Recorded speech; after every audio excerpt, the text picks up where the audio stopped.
Mathematics में जो हम लोग मिसलेनियस एग्जाम्पल कर रहे हैं उसमें से एग्जाम्पल 45 तक कर चुके थे। 46 नंबर पे है वक्र y is equal to cos x plus y where x is greater than और equal to -2 pi but less than और इक्वल टू 2 पाई की स्पर्श रेखाओं के समीकरण ज्ञात कीजिए जो रेखा x प्लस 2y बराबर 0 के समांतर है।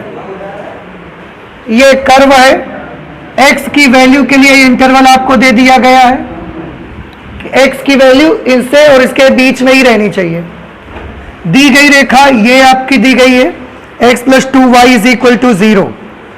आपको इस वक्र की उन स्पर्श रेखाओं के समीकरण पता लगाने हैं जो इसके समांतर हैं। ठीक है, तो आप सॉल्व करना स्टार्ट करते हैं। सबसे पहले वक्र का x के सापेक्ष अवकलन करें।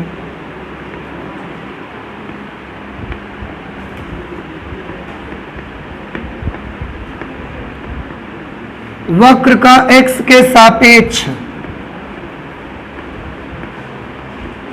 अवकलन करने पर d d x of y is equal to, बेटा वो दरवाजा थोड़ा सा ऐसे हल्का सा उड़का दो जरा।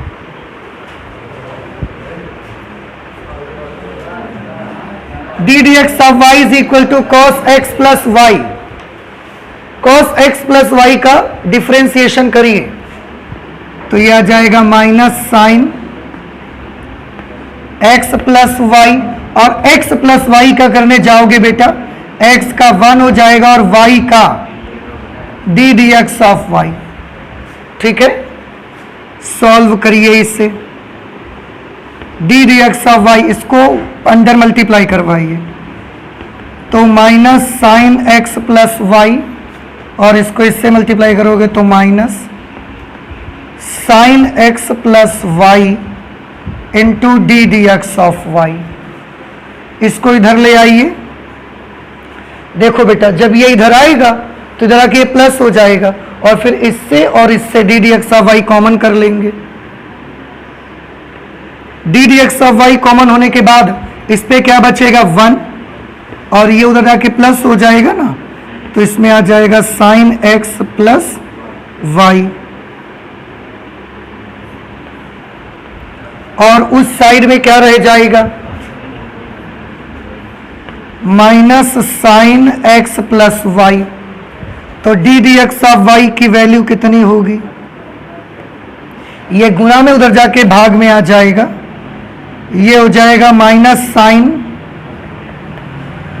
X plus y upon 1 plus sine x plus y. ये d d x of y की वैल्यू मिली। इसके बाद क्या करना होगा, क्रांतिक बिंदुओं के लिए, इसमें क्रांतिक स्पर्श रेखा का है ना, ये तो क्या करना है इस पे वक्र y is to cos x plus y x from -2 pi to 2 pi की स्पर्श रेखाओं के समीकरण ज्ञात कीजिए जो रेखा x plus 2y is equal to 0 के समांतर हैं। ये स्पर्श रेखा का समीकरण पता लगाना है। इसका मतलब ये है दिए गए वक्र के बिंदु x, y पर स्पर्श रेखा की प्रवणता। समझ आया कुछ आपको? ये क्या है, दिए गए वक्र के बिंदु x, y पर स्पर्श रेखा की प्रवणता। और ये प्रवणता किसके बराबर होनी चाहिए, इसके। क्यों? क्योंकि क्वेश्चन में बोला गया है कि जो स्पर्श रेखा है वो इस दी गई रेखा के समांतर होना चाहिए। तो यहां पर लिख देंगे क्योंकि वक्र की स्पर्शी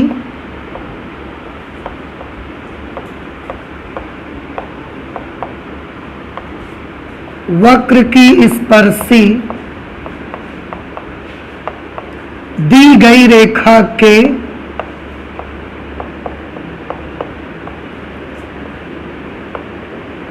वक्र की स्पर्शी दी गई रेखा के समांतर है, इसलिए स्पर्शी की प्रवणता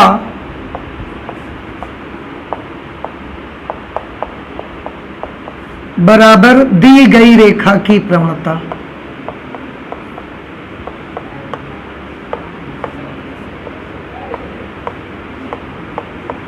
इस पर्सी की प्रवणता कितनी है, ये आई हुई है, minus sine x plus y upon 1 plus sine x plus y. इसकी प्रवणता बताइए आप कितनी होगी, माइनस एक्स का गुणांक बटे वाई का गुणांक, तो एक्स का गुणांक है 1 और वाई का गुणांक है 2, तो इसकी प्रवणता आएगी -1/2, माइनस एक्स का गुणांक बटे वाई का गुणांक। -1 से -1 कैंसिल हो गया, क्रॉस मल्टीप्लाई करवा लो, 2 को इससे मल्टीप्लाई करेंगे तो 2 sine x plus y is equal to 1 plus sine x plus y. ठीक, ये साइन एक्स प्लस वाई आप इधर लेते आइए, sine x plus y is equal to 1, भाई 2 साइन एक्स प्लस वाई है और ये एक साइन एक्स प्लस वाई आके माइनस हो जाएगा, तो एक ही साइन एक्स प्लस वाई तो बचेगा। अब साइन एक्स प्लस वाई बराबर 1 आ गया। साइन एक्स प्लस वाई की वैल्यू अगर 1 आ गई है तो यहां से x प्लस वाई की कुछ वैल्यूज निकाली जा सकती हैं। देखो वैल्यू हमको -2 पाई से +2 पाई तक चाहिए, लेकिन किसकी, x की, इसलिए हम एक काम करेंगे, इसकी जनरल वैल्यू निकाल लेंगे, व्यापक मान, और वहां से फिर हम उसको बना सकते हैं। जैसे आपको याद होगा एक फॉर्मूला पढ़ते थे, क्लास 11 में पढ़ा गया है, sine x is equal to sine y, तो x is equal to n pi plus minus 1 to the power n into y. याद आया कुछ? त्रिकोणमितीय समीकरणों का व्यापक मान, यहां पर n क्या होता है, कोई भी पूर्णांक हो सकता है, तो यहां से हम बना सकते हैं साइन एक्स प्लस वाई। 1 को क्या लिखा जा सकता है,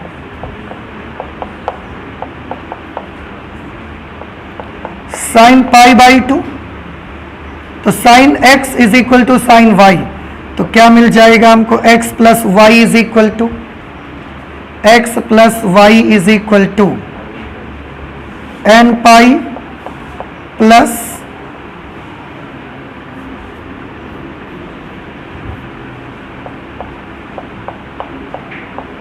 -1 टू दी पावर n और y की जगह पर पाई बाई 2। ये x प्लस वाई की जनरल वैल्यू आ गई। यहां पर आप याद रखें जो n है वो z को बिलोंग करता है। z मतलब पूर्णांकों का समुच्चय, और पूर्णांक कौन कौन से होते हैं, 0, 1, 2, 3, ये उधर नेगेटिव में भी -1, -2 ये भी हो सकते हैं पूर्णांक, तो ये z को बिलोंग करता है। अब x प्लस वाई के लिए तो ये आ गया। अगर हम cos x प्लस वाई का मान किसी तरीके से निकाल लें तो वो कितना आएगा, sin x प्लस वाई तो ये है, cos x प्लस वाई अगर निकल जाएगा तो फिर ठीक रहेगा। कैसे कि अगर cos x प्लस वाई आ गया तो हमें y का मान मिल जाएगा। भाई अभी क्या है बेटा, आप देखो अभी x प्लस वाई का मान मालूम हुआ है, x की वैल्यू आपको मालूम नहीं हुई है, x की वैल्यू आपको मालूम नहीं हुई है, अभी आप x प्लस वाई का मान निकाल पाए हो। समझ आया आपको? तो हम किसी तरीके से y मिल जाए फिर हम x भी निकाल सकते हैं, या x मिल जाए तो y निकाल सकते हैं, पर x निकालने का डायरेक्ट हमारे पास कोई साधन अभी है नहीं। y निकालने का रास्ता है इससे कि अगर cos x प्लस वाई मिल जाए तो y वैल्यू किसकी बन जाएगी, y की बन जाएगी। तो मैं इसके दोनों पक्षों का cos लिए ले रहा हूं। अगर इसके दोनों पक्षों का cos ले लोगे आप तो क्या मिलेगा, cos x plus y is equal to cos n pi plus -1 to the power n और साथ में यहां पर पाई बाई 2। ठीक है, अब देखो जरा n की जगह कोई पूर्णांक लिखो भाई, n की जगह बाई चांस हम 0 लिख देते हैं। थोड़ा गौर से देखिएगा, पूर्णांक में यही तो आते हैं आपके 0, 1, 2, 3, 4, 5 ये, और -1, -2, -3, -4 0 लिख के देखा पहले हमने, तो ये टर्म क्या हो गया 0, -1 की घात 0 का मान +1 गुणे पाई बाई 2, तो क्या बचा ये cos pi by 2, cos pi by 2 का मान 0। इसका मतलब cos x प्लस वाई की वैल्यू कितनी आ गई 0। ये समझ आया आपको? अच्छा, अगर आप 1 लिखोगे n की जगह पर तब क्या आएगा उसको चेक करिए। n की जगह 1 लिखा तो ये हुआ पाई, 1 लिखोगे तो ये -1 बना रहेगा, pi minus pi by 2, pi minus pi by 2 आएगा तो क्या बचेगा पाई बाई 2, पाई में से पाई बाई 2 माइनस करोगे तो पाई बाई 2 आएगा, तो ये बचा पाई बाई 2 और cos पाई बाई 2 का मान 0। तो जब हमने n की जगह 0 लिखा तो भी 0, n की जगह 1 लिखा तो भी 0। आप 2 लिख के देख लो, 2 लिखोगे तो 2 पाई हुआ, -1 की घात 2 +1 गुणे पाई by 2, pi by 2, 2 pi plus pi by 2, 5 pi by 2, भाई 2 पाई प्लस पाई बाई 2 के 2 दूना 4 पाई प्लस 1, 5 पाई बाई 2 हुआ। पाई बाई 2 का विषम गुणज है और पाई बाई 2 के विषम गुणज में cos हमेशा 0 होता है, फिर से इसका मान 0 आ जाएगा। एक बात अब हमको समझ में आने लगी कि हम n की जगह चाहे जो पूर्णांक लिख देंगे पर इसका मान हमेशा कैसा आएगा, इसका मान हमेशा कैसा आएगा, इसकी वैल्यू हमेशा 0 ही आएगी।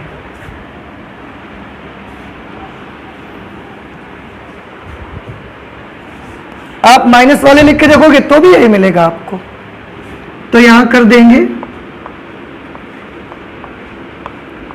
सभी n बिलोंग्स टू z, जितने भी n हैं और वो पूर्णांक को बिलोंग करते हैं उन सब के लिए cos x प्लस वाई का मान कितने के बराबर आएगा 0 के बराबर। cos x प्लस वाई अगर 0 के बराबर आएगा तो cos x plus why he तो y का मान है, इसका मतलब y हमेशा कैसा आएगा 0।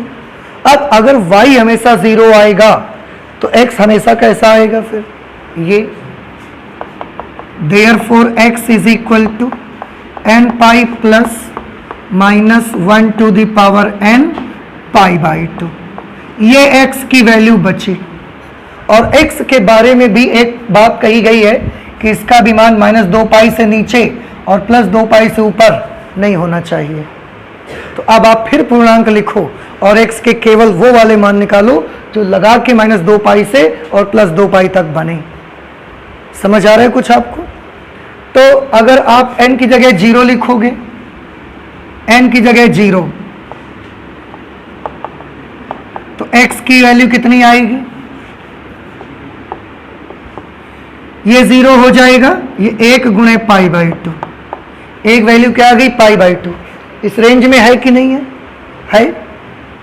For n is equal to 1, n की जगह 1 लिखिए जरा तो कितना आएगा, यहां पर ये 1 लिखोगे, n की जगह 1 लिखा तो ये क्या हो गया पाई, यहां 1 लिखा तो ये माइनस पाई बाई 2 हो गया। अब पाई माइनस पाई बाई 2 क्या आएगा, फिर यही आ जाएगा, तो मत लिखो 1, फिर क्या लिख लो 2 लिख के देख लो। बस समझ में ना क्यों नहीं लिख रहे हम, क्योंकि पाई बाई 2 ही तो आ रहा है, वो तो लिख चुके हैं एक बार हम। तब x की वैल्यू कितनी आएगी, 2 लिखिए, 2 पाई, और यहां पर वो 2 लिखोगे तो ये -1 की घात 2 प्लस 1 गुणे पाई बाई 2 प्लस 1 गुणे पाई by 2, 2 2 4 pi plus 1 pi, 5 pi by 2, 5 pi by 2 का मतलब 2.5 पाई हो गया ये तो, और ये 2 पाई मैक्सिमम रेंज इसकी है, तो फिर ये नहीं ले सकते आप। कुछ बात हमारी समझ आई आपको? नहीं समझ में आई भाई? हमने n बराबर 0 लिखा, x कितना आया पाई बाई 2, रेंज के भीतर है, ठीक। हमने n की जगह 1 लिखा तो x की वैल्यू कितनी आ गई पाई बाई 2, वही वाना तो आ गया। क्यों हम 4 बार लिखें, तो हमने नहीं लिखा उसको। फिर n बराबर 2 लिखने गए, x की वैल्यू आ गई 5 पाई बाई 2, 5 पाई बाई 2 मतलब 2 से पाई से ऊपर, और 2 पाई से ऊपर तो जाना नहीं था हमको, तो हम ये नहीं ले सकते, फिर इसको छोड़ दीजिए। अब माइनस वाले भी तो लिख के देखो, अभी तो पूर्णांक 0 1 2 लिखा है आपने -1 कहां लिखा हुआ है? For n is equal to -1, -1 जब लिखोगे बेटा तो देखो ये क्या बन जाएगा, -1 लिखोगे तो ये आएगा -पाई। यहां जब -1 लिखोगे तो -1 की घात -1 का मान क्या होगा? -1। क्यों? -1 की घात -1 बटे में ले जाओगे, -1 की घात +1 हो जाएगा, फिर भी वो माइनस रखेगा, -पाई/2, 2 पाई -पाई -3पाई/2, 1.5 पाई आ गया देखो माइनस का। अब अगर आप -2 लिख दोगे तो ये इससे नीचे चला जाएगा, तो मत लिखिए। फिर x की कौन कौन सी वैल्यूज इस रेंज पर मिली हमको? 2 वैल्यूज इस रेंज पर मिली। एक वैल्यू हमको मिली पाई/2 और दूसरी वैल्यू हमको क्या मिली? -पाई/2 मिली। ठीक, अब जरा ध्यान से देखिएगा। इसलिए वक्र पर अभीष्ट बिंदु, भाई हमें स्पर्श रेखा का समीकरण चाहिए ना, तो वक्र पर अभीष्ट बिंदु कौन से बने? देखो बिंदु क्या होते हैं? x, y, तो x कितना है? पाई/2, y कितना है? 0। तो वक्र पर एक बिंदु तो ये बन गया, वक्र पर दूसरा बिंदु कौन सा बना? -3पाई/2, और y का मान कितना है? 0। ये वक्र पर 2 अभीष्ट बिंदु बने। इन्हीं बिंदुओं पर हमें स्पर्श रेखा का समीकरण चाहिए। मैं आपको किसी एक बिंदु पर स्पर्श रेखा का समीकरण निकाल के दिखा देता हूं, बाकी आप कैलकुलेट अपना दूसरे बिंदु की वजह से आप निकाल लेना। पॉइंट पाई/2, 0 पर वक्र की स्पर्शी का समीकरण, वक्र की स्पर्शी का, बताइए स्पर्शी के समीकरण के लिए कौन सा सूत्र बनाया जाए? y - y1 is equal to m। हम कौन से बिंदु पर निकाल रहे हैं? इस बिंदु पर, तो ये x1 का काम करेगा, ये 0 y1 का काम, तो y - 0। और स्पर्श रेखा की प्रवणता लिखेंगे। स्पर्श रेखा की प्रवणता दी गई रेखा की प्रवणता के बराबर है, और दी गई रेखा की प्रवणता कितनी आई थी? -1/2। और x - x1 की जगह पर पाई/2, इसे सॉल्व कर लीजिए। 2 इधर ले आइए, 2y इज इक्वल टू -1 को मल्टीप्लाई करेंगे -x प्लस पाई/2, इसको भी आप इधर ले आइए x को, तो ये इक्वेशन आ गई x plus y is equal to पाई/2। x oh no x plus 2y, x plus 2y is equal to पाई/2। ये वक्र की एक स्पर्श रेखा का समीकरण है। वक्र की एक और स्पर्श रेखा होगी, उसके लिए क्या करना है आपको बताइए? आप इस बिंदु पर भी निकाल लेना, x1 की जगह ये, y1 की जगह पर ये, प्रवणता की जगह -1/2। समझ आ रहा है? और इस तरह से आप इसे सॉल्व कर लेंगे। अच्छा ये बताइए, आपको ये क्वेश्चन समझ में आया कि नहीं आया? आया समझ में? यहां से देखो, इसको हम इधर लेके आए तो ये 2 sin x प्लस वाई है, और ये 1 sin x प्लस वाई है। जब इधर आएगा तो ये घट जाएगा, अब 2 में से 1 घट जाएगा तो 1 sin x प्लस वाई बचा, उधर क्या बचा? 1 को लिख सकते हैं sin पाई/2। sin x is equal to sin y, then x is equal to n pi plus -1 to the power n y। ये व्यापक हल आपने पढ़ा है क्लास 11th में। त्रिकोणमितीय समीकरणों के व्यापक हल याद ही नहीं आ रहे बिल्कुल भी आपको। ये आ गई वैल्यू, और ऐसा हमने क्यों निकाला? क्योंकि हम जानना चाहते थे इस रेंज पे सारी वैल्यूज, इस रेंज की सारी वैल्यूज जानना चाहते थे, तो जनरल सॉल्यूशन हमने ले लिया। अब x प्लस वाई आ गया, यहां पर n जो आप देख रहे हैं ये पूर्णांक होता है। पूर्णांक होता है मतलब 0 1 2 3 4 5 ऐसा, इधर माइनस माइनस 1 माइनस 2 माइनस 3 ऐसे चले जाएंगे। दोनों पक्षों का कॉस ले लिया मैंने, इधर भी कॉस।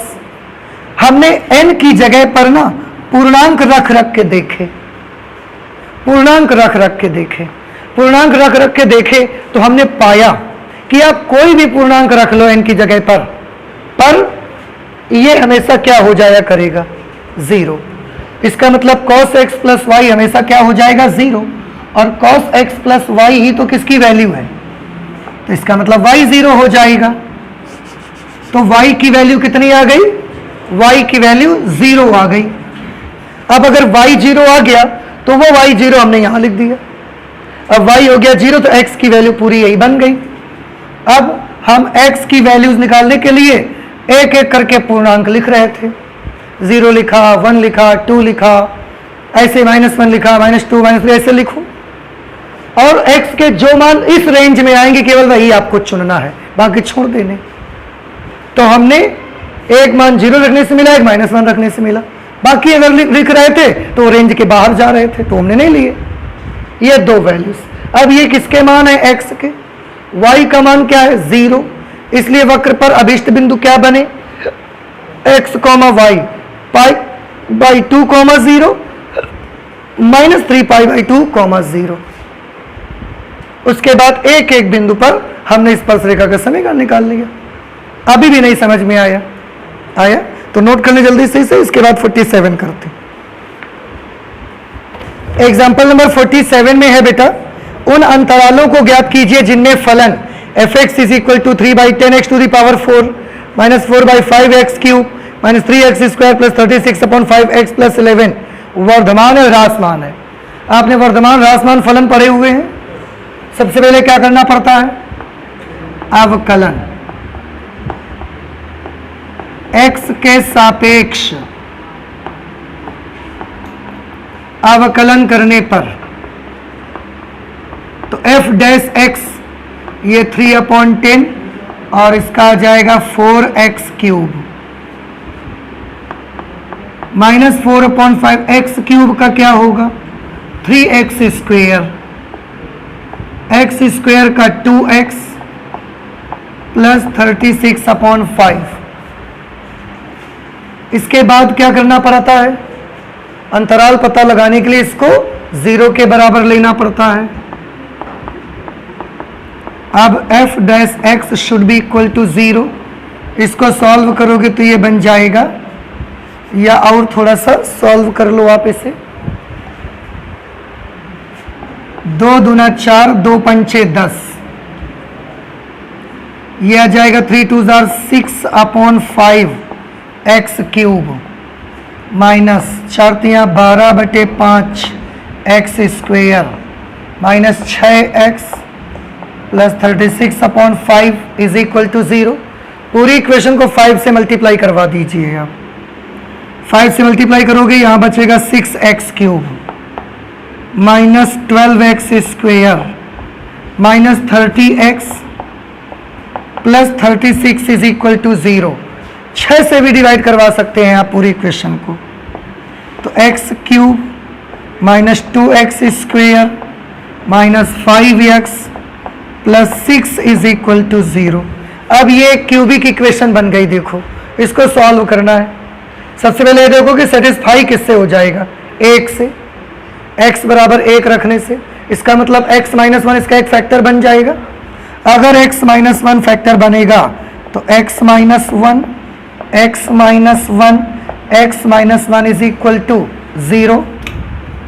एक्स क्यूब बनाना है, किससे मल्टीप्लाई होना चाहिए, x² का जब इसमें गुणा करेंगे तो माइनस का x² बन जाएगा और हमें माइनस के 2x² चाहिए, तो माइनस x इसमें भी करा दो। एक इसका माइनस x² और एक इसका माइनस x² मिलकर माइनस 2x² बन जाएंगे। अब माइनस x का गुणा इससे कराने जाओगे तो प्लस x आ जाएगा। हमको तो माइनस के 5x चाहिए, तो माइनस 6 से गुणा करा लो, माइनस 6x और फिर प्लस 6 भी हो जाएगा। सेटल हो गया। x माइनस 1 कॉमन कर लें आप, x² minus x minus 6 is equal to 0। इसके फैक्टर करेंगे बेटा तो ये आपको मिलेंगे x minus 3 into x plus 2 is equal to 0। अब अगर इनको बारी बारी से 0 के बराबर लिखोगे तो x की 3 वैल्यूज आपको मिलेंगी, 1 माइनस 2 3, 1 माइनस 2 3। इसलिए संभव अंतराल क्या बने?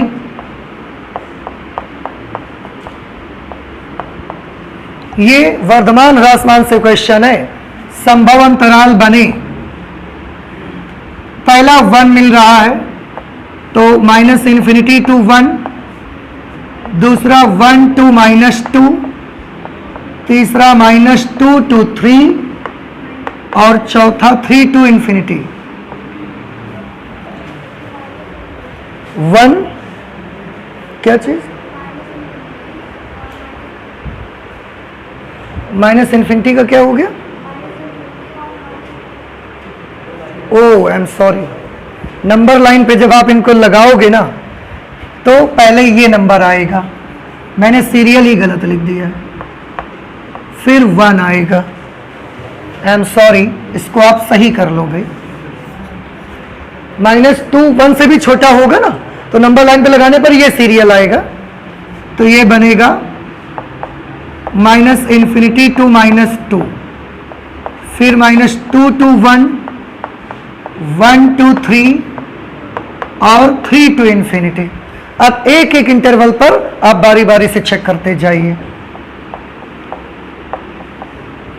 अंतराल -इन्फिनिटी, -2 पर f डैश x, बताइए इस इंटरवल पर माइनस अनंत से -2 के बीच का कोई मान लीजिए, तो माइनस अनंत और -2 के बीच कौन पड़ता है? -3, तो -3 f डैश x पे लिखो।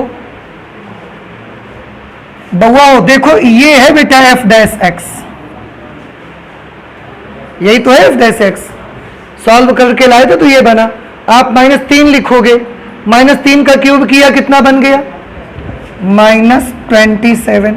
-3 का स्क्वायर किया 9, 9 दूना 18, -3 का गुना इसमें करेंगे तो +15 +6, कितना बना? ये 8 6 14 और 15 29 -27 हो, ये मुझे प्लस दिख रहा है, तो फिर बेटा नेगेटिव आ गया भाई, क्योंकि 27 और 18 मिलके बहुत बड़ा नंबर बनाएंगे -45, और ये 21 बनेगा, नेगेटिव आएगी वैल्यू, नेगेटिव आ गई। इसलिए क्या लिखेंगे? अंतराल -इन्फिनिटी, -2 पर प्रदत्त फलन कैसा है बेटा? ह्रासमान है। अच्छा ये बताइए, क्या ऐसे ही बारी बारी से सब अंतरालों पर नहीं चेक कर पाएंगे? पढ़ाया जा चुका है आपको, इसलिए सारे बच्चे अपने मन से इसको सॉल्व करने की कोशिश करेंगे, ठीक है? ये 47 नंबर क्वेश्चन हो गया, आप नोट करिए। इसके बाद 48 करते हैं। एग्जाम्पल नंबर 48 पे सिद्ध करिए कि f(x) is equal to tan inverse, ये एक फंक्शन दिया गया है, f(x) is equal to tan inverse sin x plus cos x where x is greater than 0 से प्रदत्त फलन f अंतराल 0,π/4 में निरंतर वर्धमान फलन है। अंतराल क्या दिया है बबुआ आपको? 0,π/4 पर निरंतर वर्धमान फलन है। चलिए देखिए, ऐसा करने के लिए क्या करेंगे? x के सापेक्ष अवकलन करेंगे। x के सापेक्ष f(x) का अवकलन करने पर f dash x is equal to, देखो बेटा tan इनवर्स x का सूत्र लगाइए। tan इनवर्स x का क्या होता है? 1/1 plus x square sine x plus cos x का होल स्क्वायर, और इसका अवकलन फिर करेंगे तो साइन x का क्या होगा? कॉस x और cos x का क्या आ जाएगा, minus sine x। f dash x की वैल्यू आ गई cos x minus sine x upon 1 plus sine no, हाँ 1 plus sine x plus cos x का होल स्क्वायर। ये वैल्यू बेटा किसकी आ गई, f डैश x की। क्योंकि इस बार अंतराल दिया है तो हम सॉल्व नहीं करेंगे, निकालेंगे नहीं, उसी से हम काम कर लेंगे। देखो इस अंतराल पर पता लगाना है। अब इस अंतराल की कोई भी वैल्यू आप लिखिए, इस 0 से पाई बाई 4, 0 से 45 डिग्री तक की कोई भी वैल्यू आप लिखिए। 0 और पाई बाई 4 की तरफ ओपन इंटरवल ही तो है। अच्छा भाई, ओपन इंटरवल है मतलब ना 0 ले सकते हैं और ना ही पाई बाई 4 ले सकते हैं। इनके बीच का कोई भी नंबर लीजिए, आप थोड़ा ध्यान से देखिए, इनके बीच का कोई भी नंबर लेंगे तो वो पहले चतुर्थांश का कोण ही तो आएगा। और पहले चतुर्थांश का कोण जब यहां लिखना शुरू करेंगे तो ये cos x minus sine x और 1 plus sine x plus cos x का होल स्क्वायर। 45 डिग्री से छोटी वैल्यू, 45 डिग्री से छोटी और 0 से बड़ी वैल्यू के लिए cos x की वैल्यू हमेशा बड़ी आती है और sin x हमेशा कैसा आता है, छोटा आता है इसका मान। कुछ बात समझ में आ रही है? आप अगर इनके ग्राफ बना के देखो ना, देखो sin x का ग्राफ अगर बनाएं तो ये 0 यहां पे क्या होता है, पाई बाई 2, यहां पे पाई, फिर ऐसा ये ग्राफ चलेगा। आगे की जरूरत नहीं, हमें पाई बाई 4 तक जरूरत है। अगर cos x का ग्राफ आप बनाओगे तो cos x का ग्राफ ऐसा आता है, ठीक है। यहां पर 0, पाई बाई 4 कहां पड़ेगा, यहां पर पाई बाई 4। इसके उधर का और इसके इधर का ग्राफ हमको नहीं चाहिए, तो देखो ध्यान से, और इसके इधर का ग्राफ नहीं चाहिए, बस यहां तक का ग्राफ चाहिए। ये कौन सा ग्राफ है, कॉस, ये कौन सा ग्राफ है, साइन। ध्यान से देखिए, लगा के 0 और पाई बाई के बीच में हर वक्त बड़ा वैल्यू कौन रखता है, कॉस। इस एंगल पर कॉस की वैल्यू बताइए, इतनी बड़ी। इस एंगल पर साइन की वैल्यू बताइए, इतनी बड़ी। तो मान बड़ा किसका है? तो 0 और पाई बाई 4 के बीच जब जब चलते रहोगे ना, जितनी देर तक रहोगे, किसकी वैल्यू बड़ी आएगी, कॉस की। और साइन की कैसी आएगी? तो कॉस हमेशा कैसा होगा, बड़ा, और साइन हमेशा कैसा आएगा। तो ये वैल्यू कैसी रहेगी, प्लस। अपॉन वाले नंबर को देखो, क्या कभी ये माइनस हो सकता है? क्योंकि इस पे तो क्या लगा हुआ है, पहली बात तो साइन कॉस ही माइनस नहीं होंगे, फिर ऊपर स्क्वायर लगा, ये भी माइनस नहीं होगा। मतलब हम कह सकते हैं अतः अंतराल 0, पाई बाई 4 पर f डैश x कैसा है बेटा, 0 से बड़ा है। अगर ये 0 से बड़ा है तो फिर ये कैसा है, निरंतर वर्धमान फलन। इसलिए fx अंतराल 0, पाई बाई 4 पर निरंतर वर्धमान है। और एक चीज इस ग्राफ में आप देख सकते हो, मैं अगर आपसे पूछता हूं कि पाई बाई 4 पर कॉस की वैल्यू बताइए, तो पाई बाई 4 पर ये कॉस की वैल्यू, क्योंकि कॉस का ये ग्राफ है। पाई बाई 4 पर साइन की वैल्यू बताइए, ये साइन की वैल्यू, क्योंकि ये साइन का ग्राफ है। तो पाई बाई 4 पर दोनों की वैल्यू सेम आ रही कि नहीं आ रही, देख रहे हैं आप? ये ग्राफ से आप जान सकते हैं, और ये हमको पता लग गया। और निरंतर वर्धमान क्यों लिख दिया, क्योंकि इसमें f डैश x का मान सिर्फ 0 से कैसा होगा, बड़ा, बराबर नहीं हो सकता इस अंतराल पे। तो ये हो गया 48 नंबर क्वेश्चन, आप नोट करिए जल्दी से।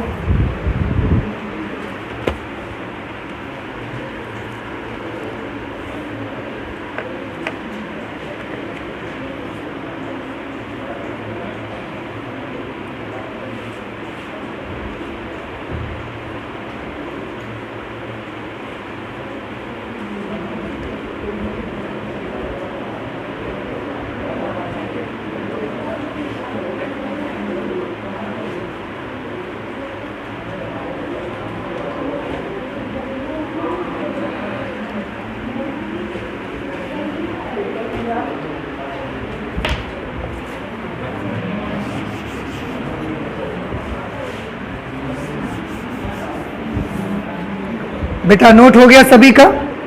Example number 49,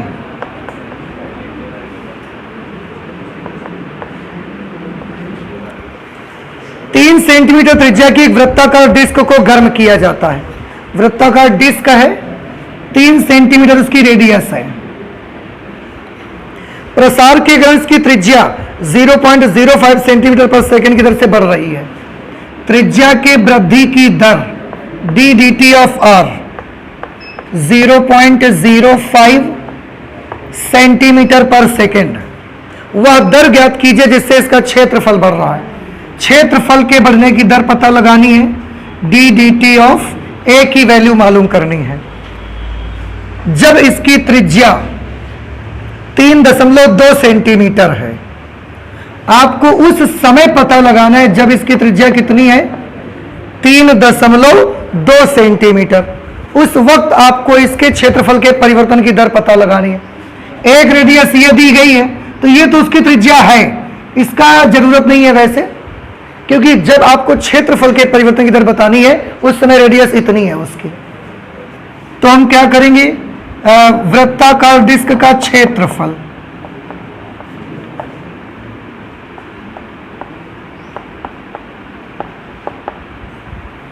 A is equal to pi r square. क्षेत्रफल के परिवर्तन की दर के लिए t के सापेक्ष अवकलन कर देंगे। पाई कांस्टेंट है, आर स्क्वायर का 2r आ जाएगा और साथ में dr अपॉन dt। बउआ 2 की जगह 2, पाई का मान लिखना है कि पाई के पदों में आंसर बताना है? पाई के पदों में आंसर बताना है। r की वैल्यू क्या लिखी जाए बताओ? 3.2 और D d t of r की जगह पर 0.05। देखो 2 से इसको मल्टीप्लाई करोगे, 2 पंचे 10, 0.1 बन जाएगा ये। 0.1 को फिर इससे मल्टीप्लाई करा दोगे तो बेटा ये आ जाएगा 0.32 पाई।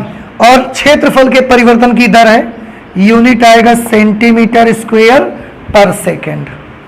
तो ये डी डी टी ऑफ ए की वैल्यू निकल करके आ गई।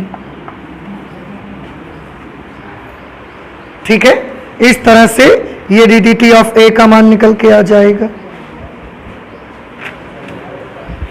अब बाकी क्वेश्चन लगाएंगे हम लोग अगली क्लास पे। ठीक है, बस 2 एग्जाम्पल बचे हैं, 50 और 51।